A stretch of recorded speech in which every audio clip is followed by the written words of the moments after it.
Vamos lá, pessoal. Então, vamos falar então agora um pouco sobre gestão da qualidade, né? A gestão da qualidade nas empresas, ela consiste o quê? Ela consiste numa estratégia de uma administração orientada a quê?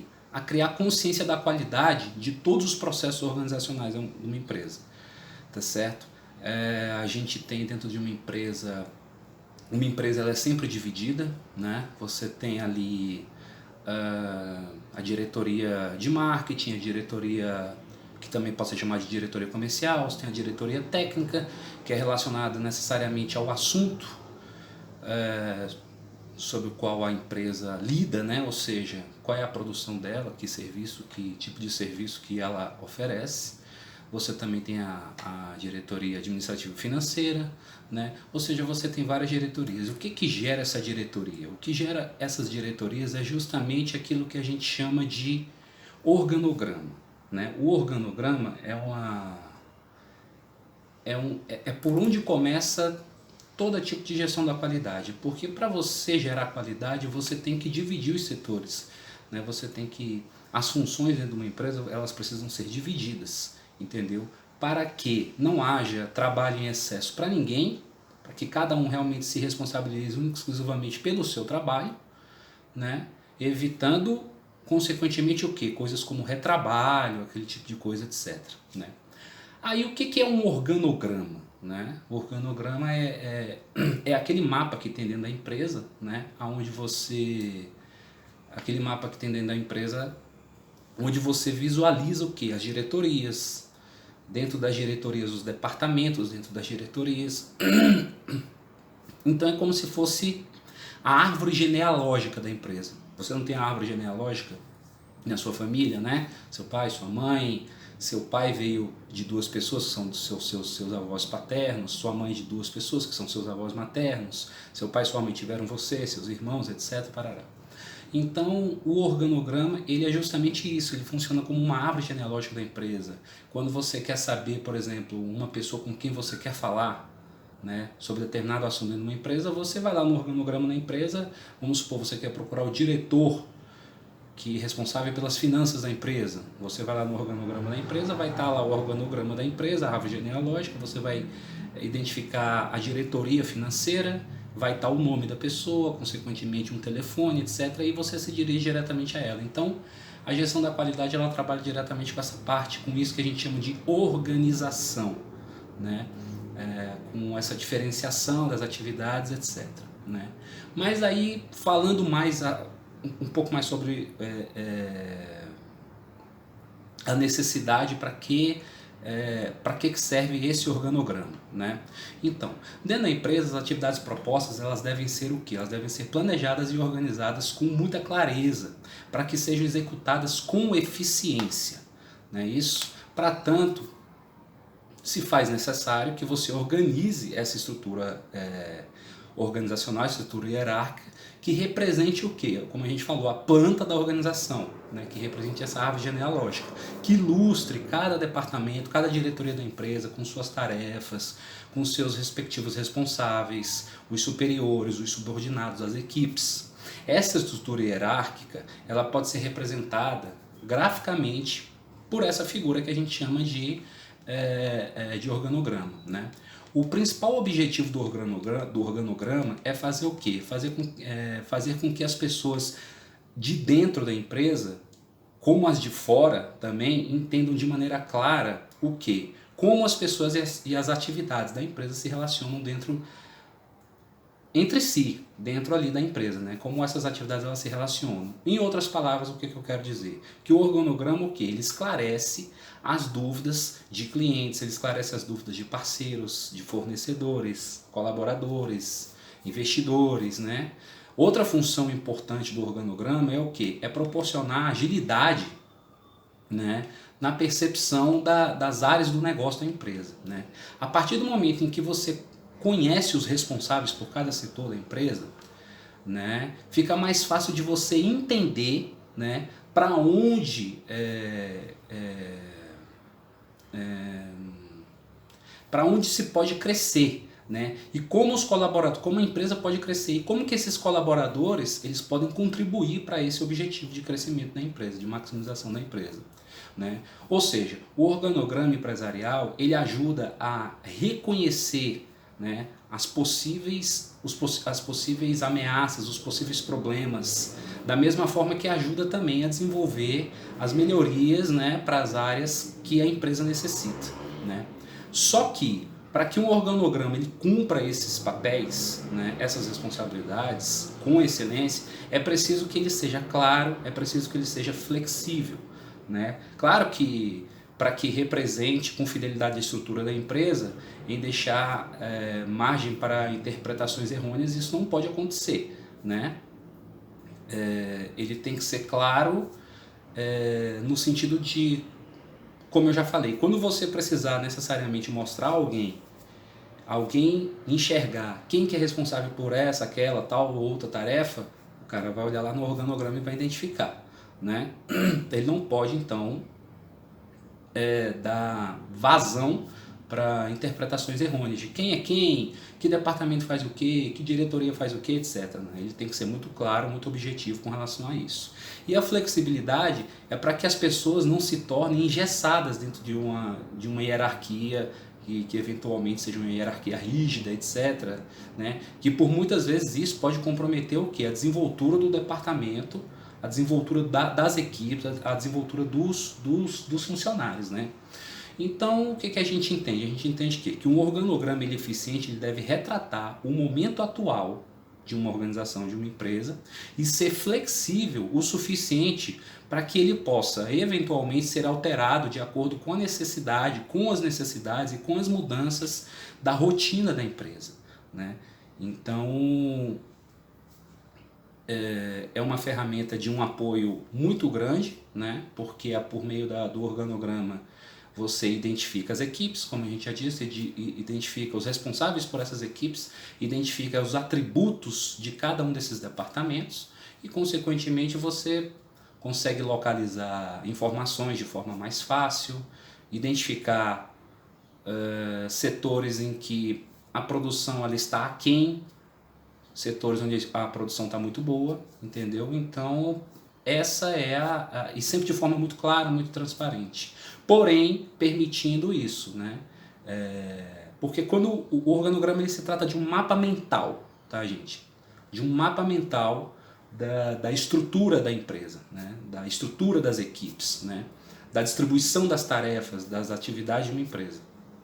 Então, quando você desenha esse organograma, você tem que ter em mente sempre o seguinte, que você o crie de uma forma que ele possa, eventualmente, devido a qualquer tipo de necessidade, seja uma necessidade emergencial, seja uma necessidade realmente de alteração de estratégia, de direcionamento, que ele possa ser readaptado, readequado, mudado, entendeu? Então, quando a gente começa a falar de gestão da qualidade, a primeira coisa que a gente pensa é justamente nessa técnica, nessa ferramenta chamada organograma, né? É isso, espero que essa parte tenha ficado bem clara aí no que tange a esse momento introdutório. Então vamos lá, continuando. Falamos essa parte de organograma, aí a gente começa a abordar, como a gente está falando de gestão da qualidade, os fundamentos da gestão da qualidade, né? Porque quando você fala em qualidade, é preciso você entender que você está falando o quê? De planejamento, de uma estrutura específica, né? Com funções e ações que são bem definidas. E esse planejamento ele começa justamente no que a gente acabou de falar, que é a parte do organograma. Quando a gente fala de qualidade empresarial, a gente tem que falar de uma coisa chamada ISO, né? É uma sigla internacional, né, que faz menção a justamente o que é, né, ela faz menção justamente ao que é qualidade, né? É uma sigla em inglês que significa International Organization for Standardization, né, que é alguma coisa no sentido de você de um modelo internacional de qualidade, né, e de qualidade padronizada, né? Então é isso que seria a ISO, né? Então aí, assim, de acordo com a ISO 9000, né, que é a principal ISO aí dentro, é a ISO básica, é a ISO da qualidade total, né? O sistema de gestão da qualidade, ele faz o que? Ele tem o objetivo de direcionar e de controlar numa empresa tudo aquilo que diz respeito à qualidade, né?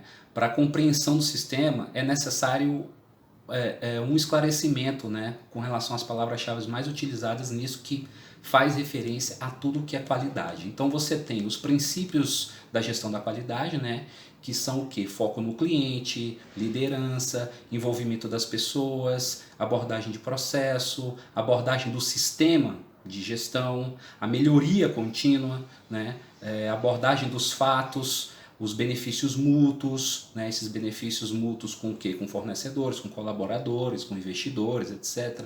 Essa coisa da melhoria contínua no que tange ao quê? Você monta um sistema de gestão de qualidade para sua empresa, você não pode achar que porque você montou aquele sistema, aquilo vai funcionar 100% como você gosta o tempo todo. Ele necessita o quê? De monitoramento.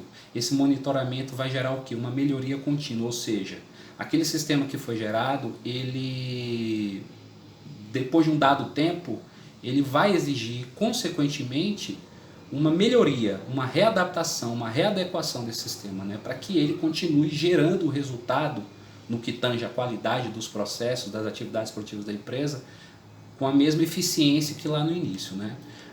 Outra coisa, os fundamentos de sistemas de gestão de qualidade, né? Quais são esses fundamentos de um sistema de gestão de qualidade? É a satisfação do cliente, né? Um foco é sempre no cliente, né? Porque é para quem você está trabalhando, os requisitos, as abordagens do sistema, a abordagem dos processos produtivos, as políticas de qualidade, os objetivos dessas políticas, alta direção, documentação, avaliação, auditoria, uma análise crítica, que ela deve sempre haver por parte dos envolvidos, né, para saber se o sistema, se os fundamentos que geram esse sistema, se os fundamentos estão corretos, não precisam ser atualizados,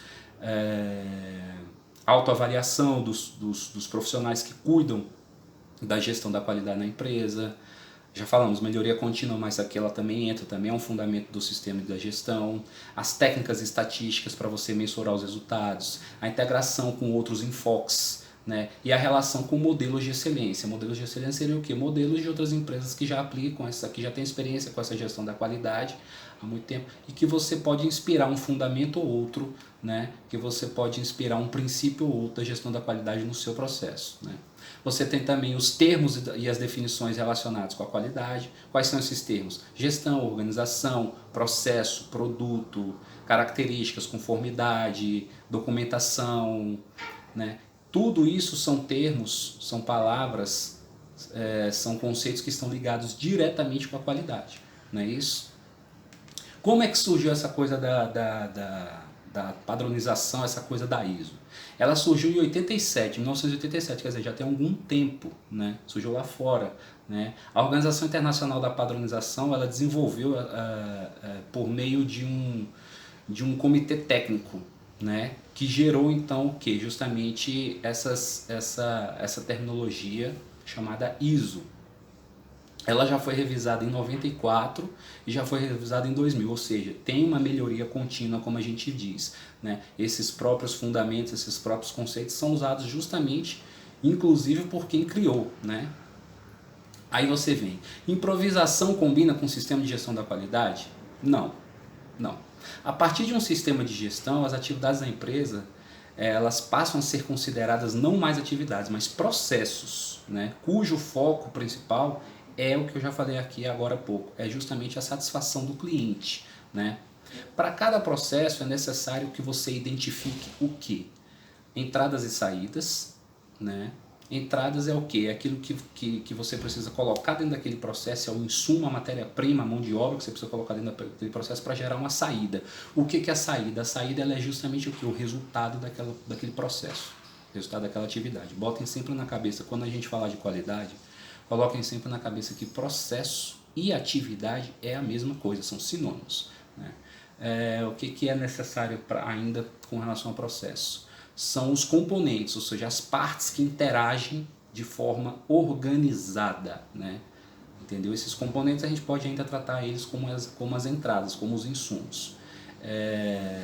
ainda você precisa identificar para cada processo os princípios básicos de funcionamento de cada processo, né? Ou seja, basicamente o que cada atividade precisa para ela funcionar, para ela gerar, né? Para ela ser executada. Cada processo também precisa o quê? Ter objetivos, né? Qual é o objetivo desse processo? Qual é o objetivo dessa atividade? Atividade e processo, lembrando de novo, é sempre sinônimo quando você fala de qualidade, quando você fala de gestão de projetos. E precisa também o quê? Ser realimentado, né? Ou seja, o processo ele chega ao fim, mas ele vai chegar ao fim, mas ele vai começar de novo, né? Então ele precisa ser realimentado, né? Sempre, entendeu? Isso é muito importante, né? Como a gente já falou, as saídas são os valores, né? Você também pode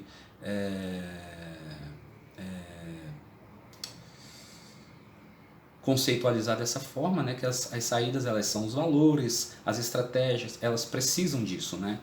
As entradas elas precisam ter valores, estratégia, política da empresa para a qualidade, ou seja, tem que estar sempre voltado para tudo aquilo, todos os fundamentos, tudo aquilo que você tem dentro do seu sistema de gestão da qualidade, voltado para as diretrizes organizacionais, para as normas de qualidade, enfim, decisões, informações, estudos de mercado, análise do comportamento do consumidor, tudo já desde a entrada do processo você precisa identificar isso, né?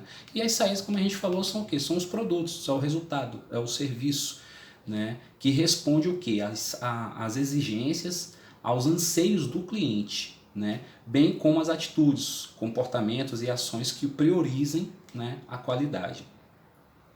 Quando você fala de componentes, você está falando, você está incluindo aí a produção, os laboratórios, as áreas de inspeção, as demais áreas da empresa cujas atividades afetem a qualidade, ou seja, você está falando de infraestrutura também, né?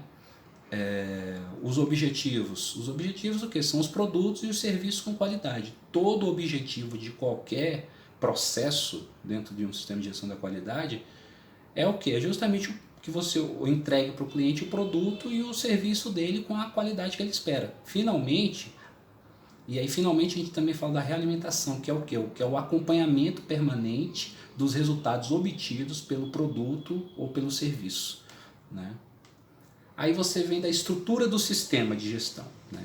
O sistema ele deve prever um ciclo de gerenciamento semelhante ao ciclo de planejamento do PDCA, né? Que é o princípio básico da administração. Você planeja, você faz, você monitora, né? E você age, né?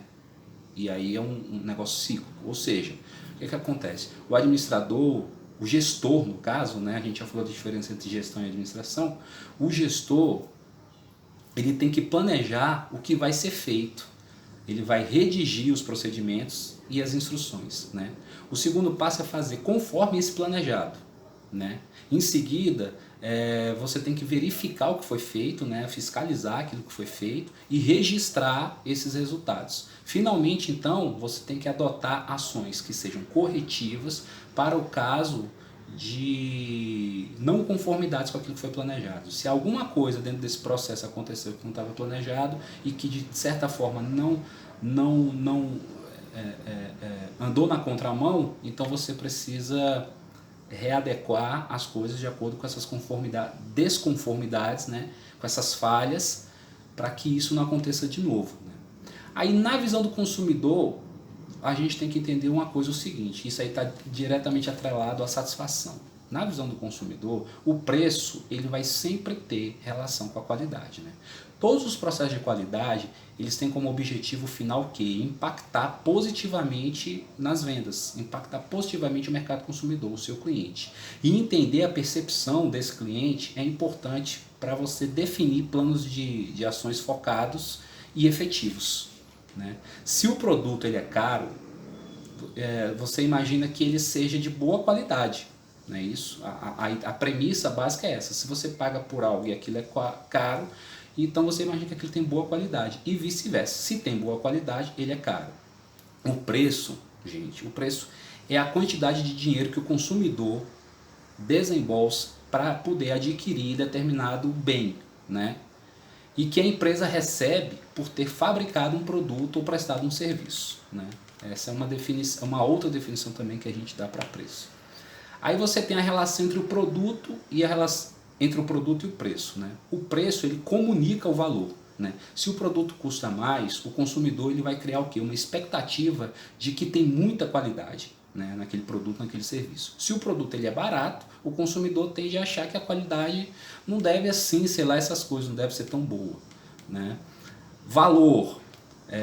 Para o cliente, o que é valor? É o quanto que ele recebe de benefício pelo preço pago.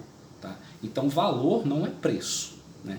Valor é tudo aquilo que são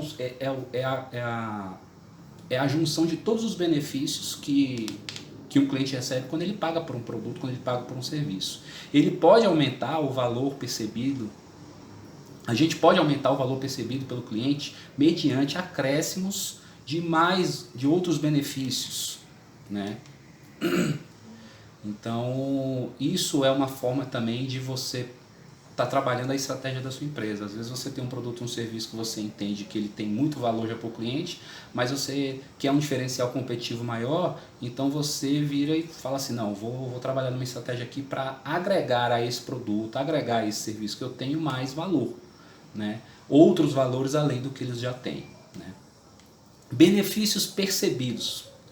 O que são esses benefícios percebidos? São os acréscimos que os consumidores, que o seu cliente acredita receber de positivo, aumentando a satisfação dele no pacote do valor absoluto, do valor total daquele produto, daquele serviço, né? O benefício só é percebido se o cliente,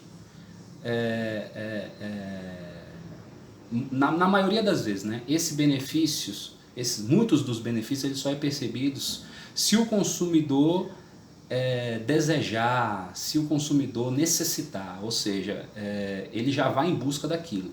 Tem muitos benefícios que às vezes o consumidor ele vai entender só depois. E isso daí é uma coisa que a gente conhece como... É igual você comprar um produto, você compra uma televisão, né? Você compra um Smart TV, essas televisões hoje que acessam a internet, etc. Conforme você já sabe o que você espera de benefício daquela televisão, né?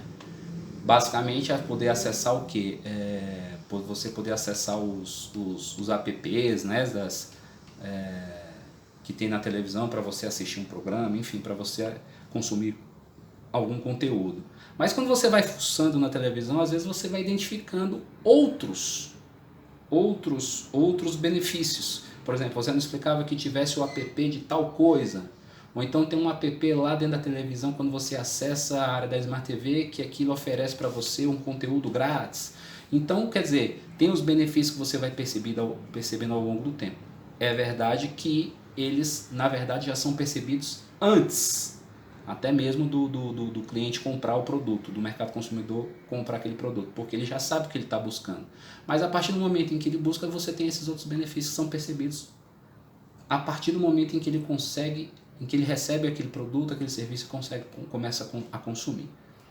Você tem também o preço percebido, que é o que os consumidores acham que devem dar em troca desses benefícios que eles recebem. Inclui o dinheiro ou outras formas de pagamento, né? Essa forma de pagamento, por exemplo, pode ser uma permuta, pode ser uma troca. O tempo, a conveniência, o desgaste psicológico, né? Então tudo isso tem a ver com preço percebido. Você tem também o custo para o fabricante ou para o varejista, que é todo o preço que tem como base o custo, né? Para competir por preço, a gente deve o quê? Viabilizar o custo, sempre um custo mais baixo, pois quem fixa o preço, ele é o mercado, e o mercado ele é mutável, ele que vai dizer se aquele produto tem que ser um preço mais alto ou um preço mais baixo. O custo ele não pode ser ignorado, mas também não deve ser usado como a única base de decisão para você determinar um preço. Você tem que levar em consideração essas coisas da tendência do mercado, você tem que levar em consideração o que você investiu, né? O que você investiu lá atrás para você poder começar a trabalhar. Então você deve levar em consideração sempre, no mínimo, mais de um critério que não só o custo na hora de você fazer uma precificação do seu produto, que é o grande problema das empresas. As empresas elas cobram errado, né? No que elas cobram errado, Então elas colocam o preço errado nas coisas. No que elas fazem isso, elas começam a inviabilizar o próprio negócio, né? Entendeu? Por quê? Porque elas não estão levando em consideração tudo o que elas já investiram em nível de equipamento, em nível de recursos humanos, em nível de infraestrutura, né? E você tem que lembrar sempre que o seu lucro, para o seu negócio ser viável, você tem que lembrar sempre que o seu lucro ele tem que ser, você, com a sua produção, com a sua oferta de serviço, sua produção, você tem que ter, para o seu negócio minimamente ser rentável, você tem que ter o preço que você investiu na sua empresa vezes 2,5%. Tá certo? É isso, essa continha que, ou seja, vamos supor que para você abrir uma empresa e você fez aquele investimento todo, e aí tem tudo, investimento de tempo, investimento de capital financeiro, instalações, etc. Vamos supor que deu, um exemplo grosseiro, R$1.000 nisso tudo, né? Para o seu negócio ser minimamente viável, economicamente, financeiramente falando, quanto é que você tem que ter de retorno em termos de faturamento? Você tem que ter esses 1.000 todo mês. Você tem que ter esses 1.000 vezes 2,5%. Entendeu? É isso. A gente vai continuando. Então, gente, em termos de metodologia, no que se trata, no que tange essa parte da metodologia da gestão da qualidade, o que uma empresa, como é que deve se proceder uma empresa que busca uma certificação, isso que a gente chama de ISO, né? É uma certificação isso, você recebe um certificado mesmo, tá certo? Né? E da International Organization for Standardization, né? E aí, ali vai ter qual é a sua ISO, vamos supor, a ISO 9001, que é a ISO da qualidade total, etc. Pode ser a ISO 14001, que tem relação com a qualidade ambiental, se você é uma empresa que você possui processos que são nocivos ao meio ambiente, você precisaria de uma dessa, né? Então o que se faz, né? Você tem que fazer todos os procedimentos, né, de qualidade, né? E você tem que escrever esses documentos, planejar, e aí você vai gerar um documento que se chama Declaração da Qualidade, né? Que vai estar baseado o quê? Nas exigências, né, de qualidade que a empresa deseja ter, né? Depois você vai criar o quê? Com base nisso, você vai criar uma coisa que se chama Manual da Qualidade, né? Que é um manual de procedimentos operacionais, né? É um manual de rotina que vai explicar o quê? Quais os procedimentos da empresa, o que ela faz para realizar uma determinada tarefa, como isso é feito, com quem que você deve falar, a quem deve pedir, como que se executa especificamente, etapa a etapa, aquele serviço, ou seja, todas as rotinas necessárias. E isso você tem que fazer para cada área da empresa, ou seja, cada área da empresa tem que ter esse manual da qualidade, esse manual de rotina, esse manual operacional. Após isso definido, né, você vai montar, o gestor, né, ele vai montar o quê? Ele vai montar uma equipe destinada para cuidar só dessa parte, né, da fiscalização, da execução, que justamente desses manuais. Para quê? Para que cada procedimento possa ser feito corretamente, de acordo igual está ali no papel, né? Você vai fazer também uma declaração daquilo que a gente chama de diretrizes organizacionais, que é a missão, visão e os valores, né? Você vai definir os indicadores para cada um deles, né? Lembrando que a gente até já falou isso, né? A missão, ela é relativa, a missão e a visão, elas são a mesma coisa. Elas retratam os desejos dos clientes, ou seja, do mercado consumidor, e os desejos da empresa em si, né? A diferença é justamente esse enfoque, porque na missão você trata justamente desses desejos, né? Desses desejos dos clientes, né? Não só dos clientes, mas dos investidores, dos colaboradores da empresa, dos parceiros da empresa, etc. E a visão, ela vai tratar disso, só que sob o olhar interno mesmo da empresa, né? São os interesses da empresa, ou seja, onde ela quer estar, onde ela quer chegar, né? Daqui 1 ano, 2, 3, 5 anos, né? E os valores é o quê? É justamente as normas de conduta dentro da empresa, entendeu? Como que quem trabalha dentro da empresa, como que quem está envolvido na empresa, ele trabalha, entendeu? Então isso são as diretrizes organizacionais que são precisas, né, serem declaradas, né, quando você está tratando dessa coisa quando você está criando esse sistema, esse modelo de gestão da qualidade. É preciso deixar claro que essa questão dessas diretrizes organizacionais, missão, visão e valores, elas são ferramentas, né, são técnicas indicadas para todos os portes de empresa, né, sejam elas pequenas, médias ou grandes, né. Para que servem essas diretrizes? Elas servem para definir a direção estratégica da empresa, né, ou seja, a qualidade ligada diretamente à parte da estratégia, né. Ela define o que é a integração das operações, né, dos processos, né,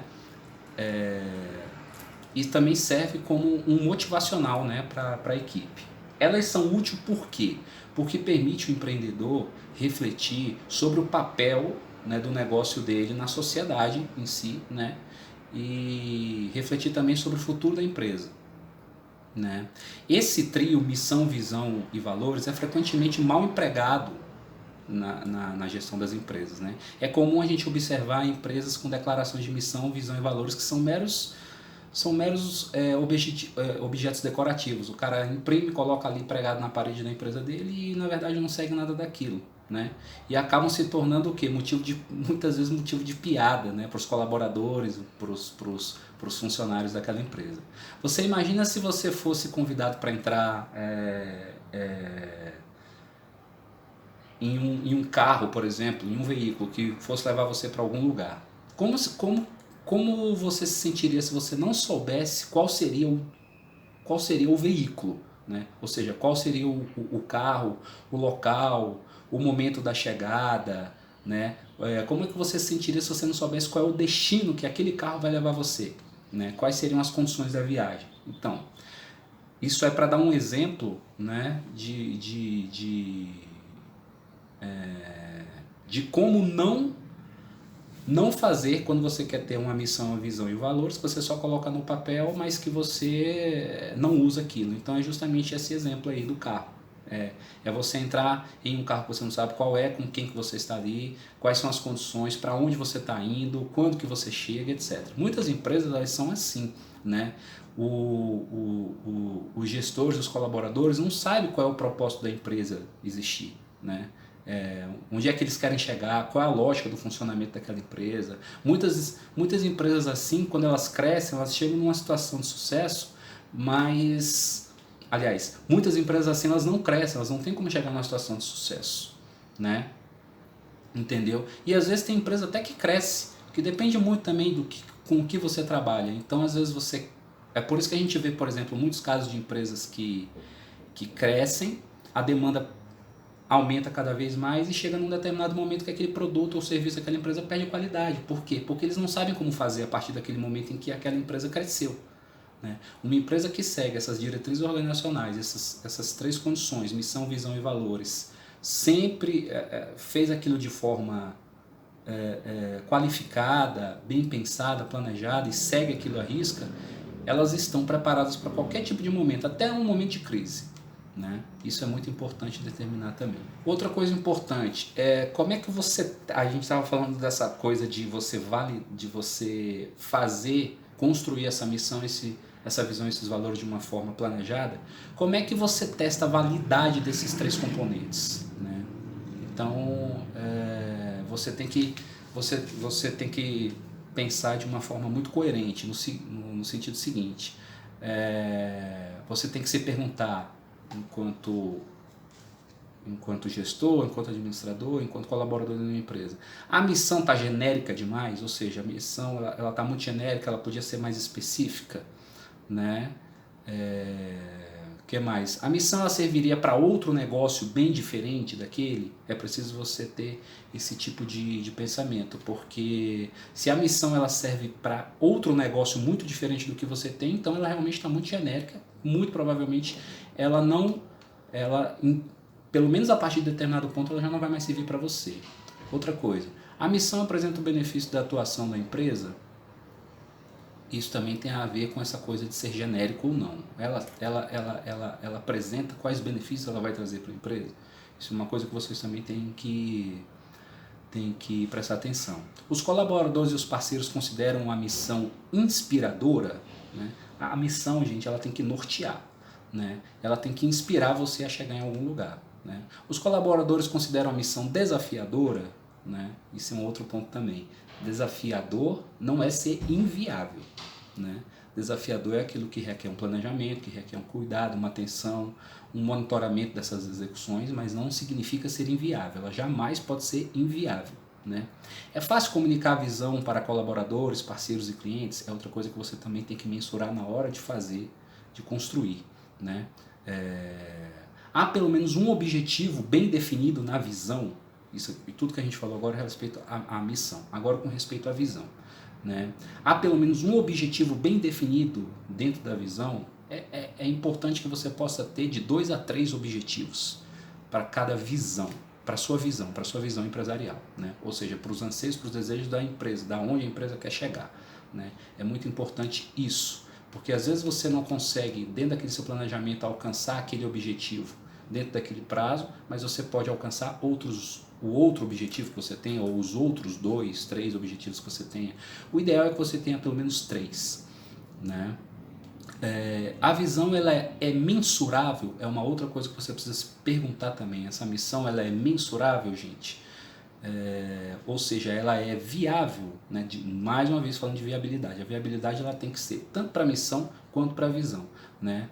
Os colaboradores consideram a visão inspiradora? De novo você faz essa mesma pergunta, né? Se os funcionários, as pessoas que estão ali no dia a dia da empresa, elas consideram aquilo inspirador, né? Ou seja, eles gostam do trabalho que realizam ali dentro. Os colaboradores consideram a visão desafiadora? Mais uma vez, questão da viabilidade. Da viabilidade. Não pode, uma coisa é ser difícil de alcançar, porque a partir do momento que você tem um planejamento, você torna tudo aquilo mais complexo, né? Então, consequentemente, passa a ser mais desafiador, mas não pode ser inviável, né?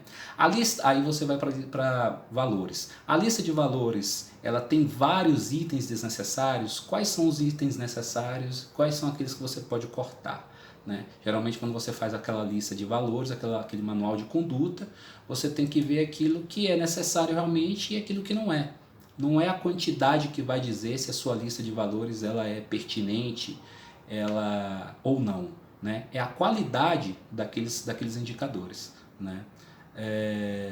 E aí de novo você pergunta, no caso de valores, se aquela lista ela é inspiradora, né? Se aquela lista pode ser praticada por todos dentro da empresa, ou seja, todos os envolvidos na empresa, a lista dos valores, os indicadores, eles têm que ser construídos pensando em todos os envolvidos na empresa, ou seja, pode ser praticado por todo mundo, porque a partir do momento em que não pode ser praticado por um determinado perfil de envolvido dentro da empresa, então aquilo já não vai ter uma ação eficaz, né? Essa lista de valores, você também tem que pensar o seguinte: a lista de valores ela pode ser usada em um processo seletivo, né? Ela deve ser usada em um processo seletivo, né? Porque você, na hora de trazer alguém para dentro daquela organização, daquela empresa, você tem que ver se a pessoa cabe, né? Ela já tem que vir com aquele perfil pronto. Isso vai evitar o quê? Retrabalho, isso vai evitar readequação, vai evitar que você tire daquela pessoa que está se envolvendo na empresa vícios que ela já tinha de outro local, né? Você também tem que se perguntar se essa lista de valores ela pode ser usada na avaliação dos seus colaboradores, ou seja, dos empregados da sua empresa, né? Então isso é muito importante também que você verifique se aquilo que você tem como lista de valores ela pode ser usado para as avaliações periódicas que tem que ter dentro de uma empresa. É muito necessário que você possa estar avaliando o desempenho dos seus colaboradores, né? E quando você vai construir os indicadores dos valores da sua organização, da organização onde você trabalha, se você vai participar do time que vai trabalhar que está iniciando esse sistema de gestão aí na qualidade, você tem que pensar também, levar em consideração de que essa lista de valores ela também possa servir como um procedimento avaliativo dos colaboradores que você tem na sua empresa. Falando especificamente sobre as normas ISO que tem, feita pela Organização Internacional de Padronização, né? A International Organization of Standardization, você tem várias normas ISO, né? Você tem vários certificados para vários tipos de segmentos de trabalho, né? Então você tem a primeira norma ISO, foi criada lá no final dos anos 80, 87, né, que é a ISO 9000, que é a norma da gestão da qualidade, né, que são as diretrizes, que trata das diretrizes de seleção e uso, né? Seleção e uso de quê? De procedimentos de qualidade para os seus processos, para as suas atividades empresariais, né? Aí você tem um histórico de atualizações dessa ISO 9000, você tem a 9001, né, que ela tem 20 itens a mais em relação a essa primeira, né, trata da parte de desenvolvimento, de produção, instalação, assistência técnica. Você tem a 9002, né, aí você vai até a 9004, né. Você também tem a ISO 10000, que ela está ligada a essa parte, por exemplo, de equipamentos de medição meteorológica. Olha só, coisa interessante. Você também tem a ISO 14000, né, onde você trata das diretrizes e normas de gestão ambiental, ou seja, de qualificar o seu processo, nos seus processos de produção ambiental, você qualificar esse processo para que eles se tornem menos nocivos para a natureza. Você tem até a ISO 18, né, que trata da segurança do trabalho também, né? Então, quer dizer, você tem uma série de normas ISO aí que vocês podem adentrar mais a fundo a cada uma delas, né? Cada uma tem uma especificidade, né? E sempre nessa conjuntura de tentar tornar e padronizar a qualidade dentro dos processos empresariais. Aí a gente vai chegando numa parte onde a gente vai falar sobre uma metodologia japonesa criada no Japão, que é a metodologia dos 5S, né? Que ela é uma metodologia desenvolvida de forma a ser mais eficaz, mais efetiva. Ela é uma metodologia de gestão, de administração participativa, né? Dentro das empresas, né? Através de fundamentos que são fundamentos de fácil compreensão e capacidade no que tange ao que? A apresentação de resultados que sejam resultados expressivos, né? E isso responde à questão daqueles que muitas vezes se perguntam por que cada vez mais as empresas investem na qualidade, né? Por que cada vez mais as empresas investem justamente na aplicação dessa metodologia 5S? A resposta ela é muito simples, né? Porque é uma ferramenta que ela é baseada em ideias simples e que podem trazer benefícios muito expressivos, né? Para qualquer tipo de empresa, né? O conceito de 5S ele possui como base, são 5 palavras japonesas, né? Porque é uma metodologia japonesa, cujas iniciais formam o nome do programa, né? As palavras são Seiri, vocês vão ver isso, a gente vai falar especificamente mais sobre elas. As palavras são Seiri, Seiton, Seisu, Seiketsu e Shitsuki, né? Que migradas para o português elas são traduzidas como censos, né? Visando não descaracterizar justamente a nomenclatura do programa, né? Porque na hora que você traduz para o português essas palavras seriam diferentes. Então elas são usadas como censo para que você continue a característica do nome da metodologia, que é 5S, né? E quais são esses censos? Censo de utilização, censo de organização, censo de limpeza, censo de saúde e censo de autodisciplina, né?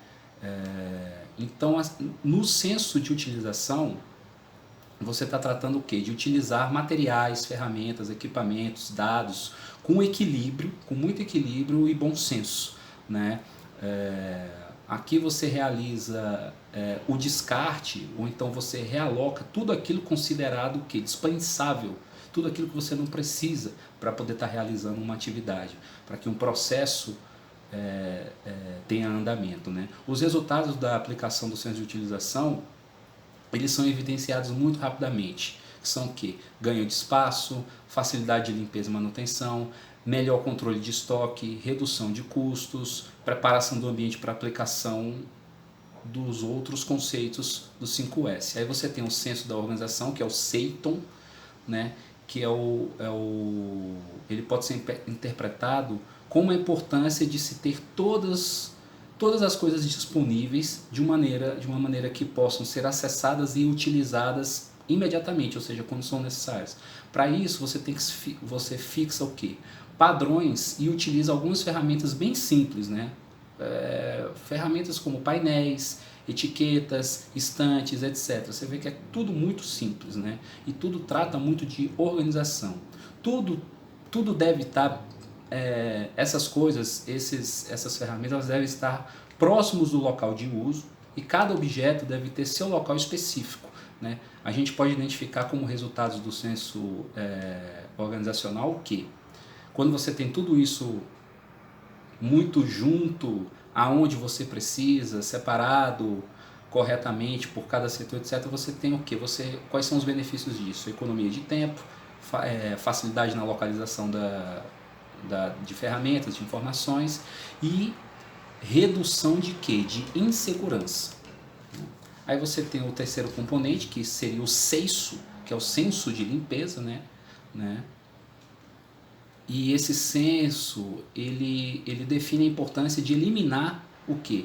De eliminar sujeira, resíduo ou mesmo objetos estranhos ou desnecessários ao ambiente. Ou seja, você está tratando aqui de salubridade, de manter um ambiente limpo, salubre para você poder trabalhar, né? É o que? É manter o asseio do piso, pode parecer besteira, mas não é, gente, tá? Quem quer trabalhar em lugar sujo, né? É manter o asseio do piso, armários, gavetas, estantes, escrivaninhas, etc., né? Esse senso, o senso de limpeza, ele pode ir além do aspecto físico, isso é muito importante. Ele pode abranger também o relacionamento pessoal, né? Das pessoas que trabalham naquele determinado lugar, onde se preserva o quê? Um ambiente de trabalho que impede a falta de quê? Que impede a falta de transparência, de honestidade, franqueza, respeito, né? Os resultados desse tipo de senso são o quê? Um ambiente salubre, né? Um ambiente saudável e agradável, salubre tanto na limpeza do aspecto físico mesmo, como também na autenticidade da relação entre as pessoas, né? Outros benefícios são o quê? Redução da possibilidade de acidentes, melhor conservação de ferramentas e equipamentos e também a melhoria, como a gente já falou, no relacionamento interpessoal, no relacionamento entre as equipes, entre as pessoas que trabalham ali. Você tem o quarto, né, que é o Seiketsu, né, difícil falar esses nomes, que é o senso de padronização e saúde, né, que ele vai trabalhar o que? Ele aborda o que? A fixação o que? De padrões de cores, formas, iluminação, localização, placas, etc. Ele também abrange o conceito de saúde, né? É importante que sejam verificados os estados o quê? Os estados de infraestrutura mesmo, que dos banheiros, dos refeitórios, das salas de trabalho. Aí não é uma questão de limpeza, é uma questão de infraestrutura, né? Porque aí você vai identificar o quê? Você vai identificar aspectos que afetem o quê? A saúde dos colaboradores, problemas ergonômicos, de iluminação, de ventilação, né? Esse senso ele tem como principal finalidade manter os 3 primeiros S, né? Que é a seleção, ordenação e limpeza, né? De forma que eles não se percam, né? De forma que ele meio que fiscaliza esses 3 primeiros sensos, né? E aí o que ele traz como benefício? A facilidade de localização, de identificação dos objetos, de ferramentas, né? Ou seja, você está caminhando aqui, você tem uma infraestrutura tão bem organizada que, por exemplo, você está caminhando aqui, você entrou numa empresa nova, você não sabe onde fica o refeitório, tem a placa indicando, você não sabe onde fica o banheiro, tem a placa indicando, você não sabe onde fica a sala de reunião, tem a placa indicando, você não sabe onde fica a sala do seu chefe, tem a placa indicando, né? Ele traz também o que? Equilíbrio físico e mental, né? Porque ele não tira de você aquela sensação de orientação, né? Ele melhora as áreas comuns, né? E também traz a melhoria nas condições de quê? Nas condições de segurança, né, do local. Se você está seguro, porque você sabe onde você está. E aí você tem o quinto, que é o Shitsuki, né? Que é o senso de disciplina, é o senso de autodisciplina, de disciplina e autodisciplina, né? É a última etapa da metodologia 5S e é definida o quê? Pelo cumprimento e comprometimento pessoal, né? Para com as 4 etapas anteriores. Aqui você tem um senso composto o quê? Composto de padrões éticos, de padrões morais, para cada indivíduo. Essa etapa ela é executada justamente para quando o indivíduo possa fazer o que é preciso ser feito, mesmo quando não há vigilância geralmente feita pela chefia ou quando entende que esses conceitos para a vida pessoal eles são muito importantes, são muito significativos no sentido de desenvolvimento pessoal, né? Então, quer dizer, é uma coisa de cultura organizacional, né? Os colaboradores, as pessoas que ali trabalham, que ali aquele fluxo de pessoas todo dia ali sabe exatamente como trabalhar sem que necessariamente ninguém tenha necessariamente que está fiscalizando o que você está fazendo, e entende que aquilo também serve para o seu desenvolvimento pessoal mesmo, enquanto ser humano dentro da sociedade, né? Você vê que é uma coisa bem Japão mesmo, né? E aí quais são os benefícios desse último, né, do senso de disciplina, senso de disciplina e autodisciplina? É a melhoria da qualidade, da produtividade, da segurança do trabalho, né? Torna para cada colaborador o trabalho um trabalho mais agradável, a melhoria o que? Nas relações humanas, a melhoria pessoal, a valorização do próprio ser humano, né? E o cumprimento dos procedimentos operacionais e administrativos dentro daquela empresa, né? Então, a convivência com esses 5 fatores da metodologia 5S leva o que? O indivíduo a compreender melhor o papel dele dentro da empresa, o papel dele dentro da organização e torna ele parte da pirâmide dos resultados alcançados pela empresa, fazendo nascer o que? Em cada um sentido de consciência do que é preciso ser revisto, do que é preciso ser disciplinado, mesmo quando não há cobranças, né? Por isso que os programas de qualidade têm auxiliado, por isso que os programas de qualidade dessas ISOs têm auxiliado as empresas no processo de melhoria contínua dos seus processos, né? Para a produção dos seus produtos, a oferta dos seus serviços. Principalmente porque porque através da mudança cultural você consegue objetivar e você consegue obter o quê? Vantagem competitiva, uma vantagem competitiva necessária a curto, médio e longo prazo, né? Então é muito importante entender que essa metodologia 5S, ela na verdade ela está no cerne, né? Ela está inserida em qualquer tipo de ISO dessas aí que a gente já viu, ISO 9000, ISO 10000, ISO 14000, ISO 18000, etc. Porque é a base do fundamento o quê? É a base do fundamento da organização, né? É a base do fundamento da transparência, da boa orientação e etc. Entendeu? Então, muito importante visualizar a importância desse procedimento, que é um procedimento que ele não custa caro, né? Ele não tem um dispêndio, ele não necessita de uma injeção financeira grande, né? E é uma coisa que toda empresa, que todo empreendimento, pequeno, grande ou médio, ele precisa ter. E muitos desses censos, né? Por exemplo, senso de limpeza, por exemplo, às vezes já está implícito, né, dentro das próprias pessoas que trabalham em determinado local. Você vai trabalhar num local sujo, né? Então, o que muitas vezes falta é justamente o quinto senso, que é o senso de disciplina, de autodisciplina, que é uma coisa que é uma coisa muito cultural, né? No caso, a gente está tratando de uma metodologia japonesa, criada no Japão, né? Por que os japoneses conseguem sucesso em tudo aquilo que eles fazem, né? Porque eles são organizados, porque eles são disciplinados, porque eles entendem, eles veem o macro, eles veem o todo. Aquilo que beneficia a todos, a uma sociedade por inteiro, beneficia, traz valor para cada um de nós, né?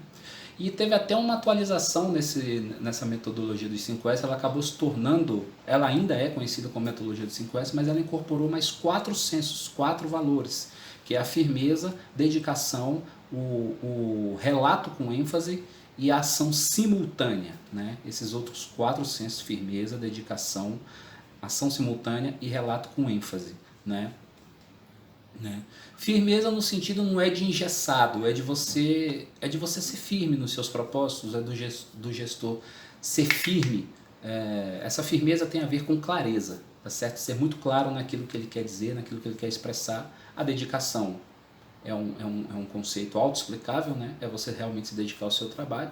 O relato com ênfase, o senso de relato com ênfase, ele é com relação ao quê? A você ser muito direto, a você ser muito objetivo naquilo que você trata, naquilo que você quer expressar. E ação simultânea é o quê? É você entender que você não precisa, nem sempre, tem atividades, tem processos que você necessita que a primeira parte encerre para que você comece a segunda, porque muitas vezes uma entrada de uma etapa de um processo, ou seja, de uma etapa de uma atividade empresarial, às vezes uma etapa ela necessita, uma das entradas dela é justamente o resultado da anterior. Mas tem etapas não, que elas podem funcionar de forma simultânea. Isso também é um conceito que a gente enxerga dentro de gerenciamento de projetos, né? E essa coisa da ação simultânea, ela é uma atualização que passou a ser feita dentro da administração também e que logicamente foi incorporada a questão da metodologia 5S, tá certo?